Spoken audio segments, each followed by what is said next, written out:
और आपको बता दें, मुख्यमंत्री शिवराज सिंह चौहान ने नगर निकायों पर कब्जे करने के मुख्यमंत्री शिवराज सिंह चौहान उसके लिए पूरी ताकत जुटाए हुए हैं। खुद लगातार प्रचार में जुटे हुए हैं और ये तस्वीरें भी आप देख रहे हैं। आज चाय पर भी चर्चा की मुख्यमंत्री शिवराज सिंह चौहान ने। भोपाल के 12 नंबर बस स्टॉप पर आम लोगों के साथ चाय पर चर्चा करते नजर आए और तस्वीरें देख रहे हैं आप।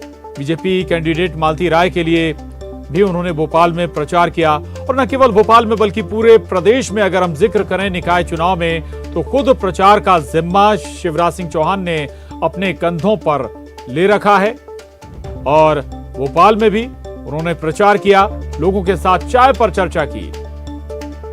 इतना ही नहीं, मुख्यमंत्री शिवराज सिंह चौहान ने चर्चा के दौरान कहा कि उनकी सरकार ने गरीबों को फ्री में राशन देने की घोषणा की है। उन्होंने कांग्रेस पर निशाना साधते हुए कहा कि कांग्रेस ने गरीब की गरीबी नहीं हटाई।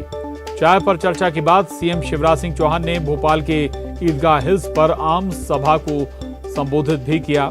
साथ ही सीएम ने कहा कि हम कोरोना काल से लेकर अब तक गरीबों को मुफ्त में राशन दे रहे हैं। कांग्रेस ने जो पाप किया उसका अब प्रायश्चित करने का वक्त आ गया है। वहीं जबलपुर में प्रचार के दौरान कांग्रेस पर उन्होंने जमकर निशाना भी साधा। तो लगातार ताबड़तोड़ प्रचार में जुटे हैं सीएम शिवराज। बीजेपी के पक्ष में मतदान करने की अपील और प्रचार में भोपाल में उन्होंने चाय पर चर्चा की, लोगों से बातचीत की और निशाने पर कांग्रेस भी रही। और जबलपुर से पवन पटेल हमारे साथ जुड़े हैं। पवन, जबलपुर भी पहुंचे थे, धुआंधार प्रचार भी किया मुख्यमंत्री शिवराज सिंह चौहान ने, क्या कुछ और उन्होंने कहा? जाहिर है निशाने पर कांग्रेस तो होगी।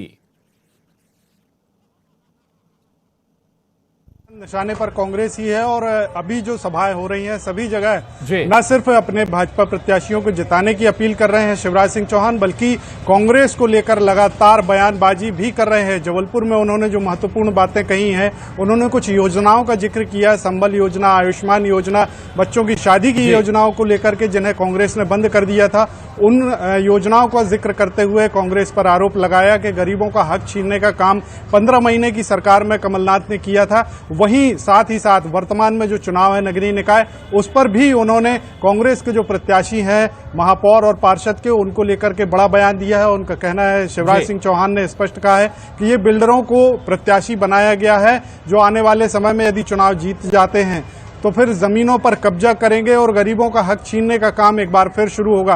तो इस तरह से तमाम बातों का जिक्र किया, योजनाओं का जिक्र किया, जो योजनाएं बंद पड़ी हैं उन्हें फिर से शुरू करने का जिक्र किया। मुख्यमंत्री ने स्पष्ट कहा है कि यदि भाजपा के प्रत्याशी और महापौर जबलपुर में बनते हैं, जबलपुर में फिर से नगर सत्ता पर भाजपा काबिज होती है, तो आने वाले समय में जबलपुर के विकास को और गति दी जाएगी। आने वाले समय में जबलपुर के विकास को पंख लगेंगे। एयरपोर्ट, फ्लाईओवर, रिंग रोड, तमाम योजनाओं का जिक्र किया जो भविष्य की योजनाएं हैं। जबलपुर के विकास में महत्वपूर्ण योजनाओं का जिक्र करते हुए मुख्यमंत्री ने सभी पार्षदों का परिचय कराया, जनता से महापौर का परिचय कराया और साथ ही उन्हें वोट देने की अपील की, भाजपा की सरकार बनाने के लिए अपील की। बिल्कुल, बीजेपी सरकार बनाने की उन्होंने अपील की है शहर में, यानी कि निगम में बीजेपी की सरकार बने, इसकी अपील सीएम शिवराज जबलपुर में करते नजर आ रहे हैं। भोपाल से अनुराग श्रीवास्तव हमारे साथ जुड़ गए हैं।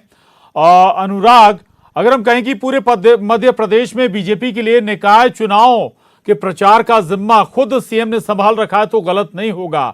लगातार हम देख रहे हैं, चाहे भोपाल हो, इंदौर हो, जबलपुर हो और दूसरे निकाय हो, निगम हो, और निशाने पर कांग्रेस, और केवल बीजेपी का जिक्र ना करें बल्कि दोनों सियासी दल पूरी दम लगाए हुए हैं। अनुराग, बिल्कुल बिल्कुल प्रशांत, देखिए जिस तेजी के साथ मानसून प्रदेश पर नहीं बरस रहा, उससे कई गुना तेजी के साथ नेता चुनावी सभाओं में बरसते हुए नजर आ रहे हैं। मुख्यमंत्री शिवराज सिंह चौहान के लगातार तूफानी दौरे जारी हैं। मुख्यमंत्री एक दिन में 6 से 7 जगह पर पहुंचकर चुनावी सभा लेने का काम कर रहे हैं। आज ही का यदि दिन देखें तो मुख्यमंत्री सुबह भोपाल में 2 कार्यक्रम कर चुके हैं। चाय पे चर्चा में वो 12 नंबर स्टॉप पर पहुंचे थे। इसके बाद राजधानी के ईदगाह हिल्स पर पहुंचकर चुनावी कार्यक्रम में शामिल हुए थे और उसके बाद जबलपुर होते हुए सिंगरौली में उनका कार्यक्रम है और सिंगरौली के बाद छतरपुर, खजुराहो, ग्वालियर होते हुए वो आज इंदौर पहुंचेंगे, जहां पर उनके अलग अलग चुनावी कार्यक्रम होंगे। इसके अलावा मुख्यमंत्री आज रात्रि विश्राम इंदौर में ही करेंगे।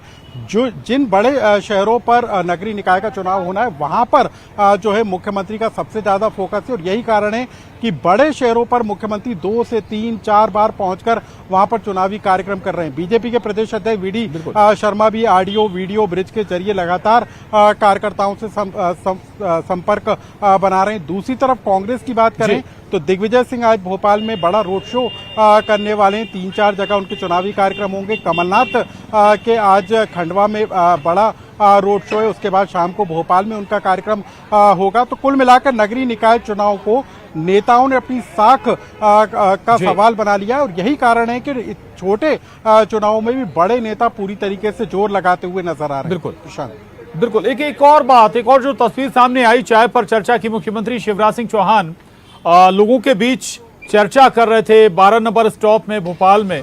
तो ये जाहिर करता है कि जनता से किस हद तक कनेक्ट करने की कोशिश और प्रयास हैं। जरूरी नहीं कि आप कितने भी बड़े नेता हैं, लेकिन कनेक्ट सीधा आम जनता से करने की कोशिश है। अनुराग।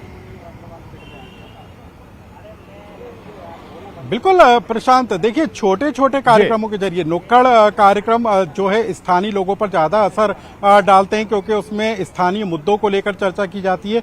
चाय पे यदि चर्चा मुख्यमंत्री कर रहे हैं तो वो भी जो स्थानीय मुद्दे होते हैं उनको लेकर स्थानीय लोगों के साथ चर्चा होती है और मॉर्निंग सुबह के समय जिस तरीके से चाय पर चर्चा करके लोगों से कनेक्शन जोड़ा जाता है, उस कनेक्शन को जोड़ने की कोशिश में मुख्यमंत्री लगे हुए हैं। उस कनेक्शन को बेहतर और मजबूत बनाने की कोशिश में बीजेपी जुटी हुई है। तो निश्चित तौर पर छोटे छोटे कार्यक्रम, चाहे वो बीजेपी के कार्यक्रम हो या कांग्रेस के कार्यक्रम हो, उसके जरिए कैसे जनता को कनेक्ट किया जाए। क्योंकि देखिए पहले चरण का मतदान खत्म होने की उल्टी गिनती शुरू हो चुकी है। 6 तारीख को चुनाव होना है, 4 तारीख को चुनाव प्रचार थम जाएगा। लेकिन ये आखिरी के दौर में आप जितना ज्यादा लोगों से कनेक्ट होगे उतना वो असरदार होगा। तो आखिरी के कुछ घंटों में किस तरीके से पब्लिक से कनेक्ट किया जाए, इसी की कोशिश में राजनेता नजर आ रहे हैं। प्रशांत। बिल्कुल बिल्कुल, बहुत शुक्रिया अनुराग आपका। पवन हमारे साथ जबलपुर से बने हुए थे। पवन, आपका भी धन्यवाद। आगे बढ़ेंगे अब। संत आजमाएंगे एमपी में भाग्य। जी हां, विधानसभा चुनाव लड़ने की तैयारी है संतों की। 2023 में होने वाले विधानसभा चुनाव के मद्देनजर मिर्ची बाबा ने कमलनाथ से मुलाकात की है और संतों को टिकट देने की अपील कर रहे हैं मिर्ची बाबा पीसीसी चीफ कमलनाथ से। कांग्रेस से उन्होंने संतों को टिकट देने की मांग है। ये तस्वीरें भी सामने आई हैं। अब तैयारी में है मिर्ची बाबा चुनाव लड़ने की। हालांकि वो केवल खुद के लिए नहीं बल्कि वो कह रहे हैं कि संतों को टिकट दिया जाना चाहिए और इसकी अपील पीसीसी चीफ कमलनाथ से मिर्ची बाबा ने की है।